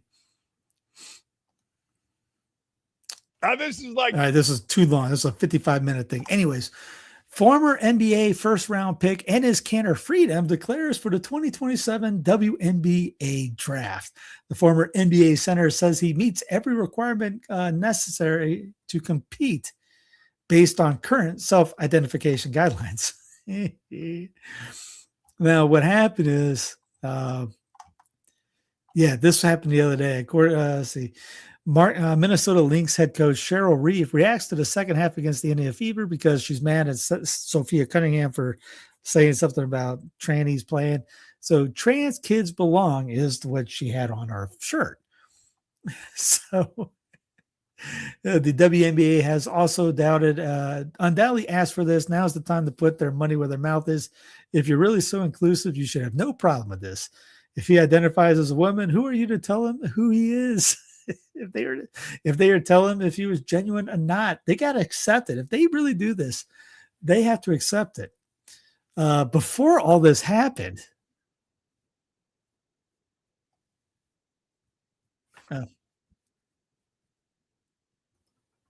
tonight, the entire world of women's sports is facing the debate within its own leagues of who should get to play and who should not. And a voice that often shouts loudly in that debate is a right-leaning outlet owned by Fox News called Outkick Sports. And today its founder took to a new stunt, one that really makes no sense if Outkick is really concerned about caring about women in women's sports. So Clay Travis, he's the man behind Outkick. He announced today he's offering $10 million to the winner of a game of basketball between a high school boys team of his choosing and the WNBA defending champions, the Las Vegas Aces. That's a chick. I thought that was a guy. But obviously the answer is that's not two because dudes. He thinks it is so impossible for any group of women, let alone the best in the game, that they could ever beat younger and more inexperienced boys. It's a thinly veiled sexist joke, revealing the actual truth. No, it's so Minneapolis anchor tees off of me putting $10 million on the line in a high school boys game versus WNBA champs. I mentioned I would take that bet and give the WNBA probably about 20. My high school team in 97 would slaughter a WNBA team, and we didn't win the state. Yeah, two looks like a yay, doo-doo. Yeah, no, Mad Cow's a 12-year-old boy. That thing is too old. Here's Enos Cantor Freedom. After careful consideration, I'm officially declaring myself a WNBA prospect.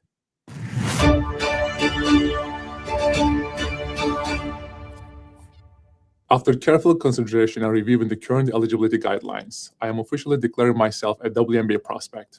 If simply declaring who you are is all that's required, then I meet every single requirement necessary to compete in the WNBA.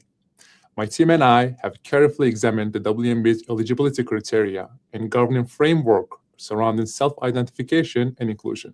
Based on the current guidelines, I can and am officially declaring my eligibility for the upcoming WNBA draft in May 2027. I am definitely not here to mock, make fun of, or disrespect any community or personal choices. I am simply asking that the current rules be applied equally to everyone. The rules that represent the very values many WNBA players and coaches have publicly advocated for. My team and I are prepared to ensure these guidelines are applied equally, consistently, and without exception. And I look forward to the WNBA honoring its stated principles.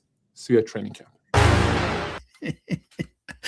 I saw that going, I have to do a show today. But wait, there's more.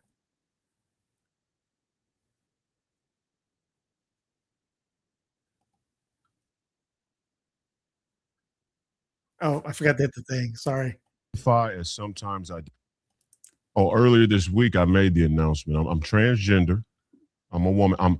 I identify as sometimes identifying as a woman for purposes of basketball, professional basketball. So I'll be declaring for the WNBA draft in 2027 as well.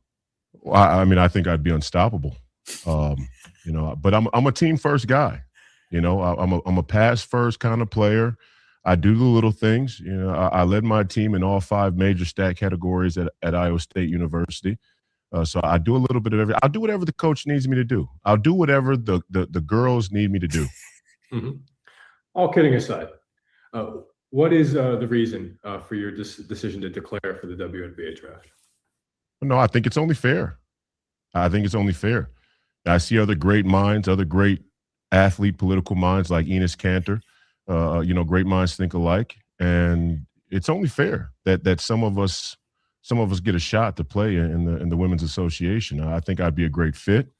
I still have low mileage as a player. And I got the natural fair skin and the nice, thick eyelashes and whatnot. I haven't broken out my wigs yet, but I'm looking into some good ones. I don't know much about the wigs, but I'm looking into some. And I just hope that the bangs on the wig don't get into my eyesight. So I love it. Also, and now to baseball. And the netting. It's like somebody did get hit. Might have got that young lady right on top of the head.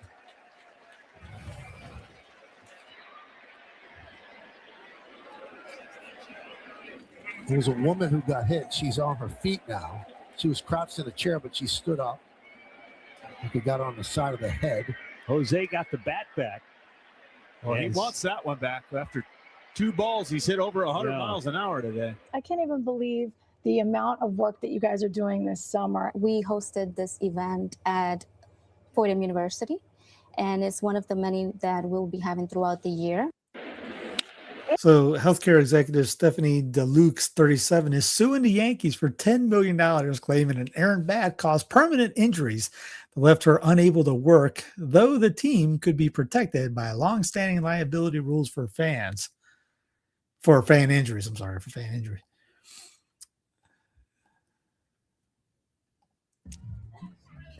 Amish softball.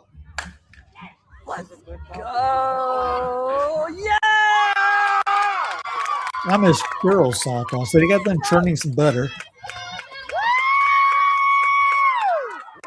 All I can think of is Weird Al Yankovic. Raise a barn on Monday, soon I'll raise another.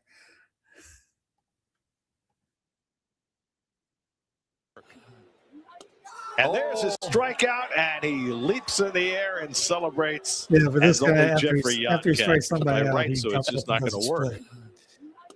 And there's his strikeout, and he leaps in the air and celebrates. Sports had a day today. Sports had a day the last couple of days. Living, been standing most of our life, living in an Amish paradise, churning lots of butter. Soon I'll raise a barn on Monday. Soon I'll raise another.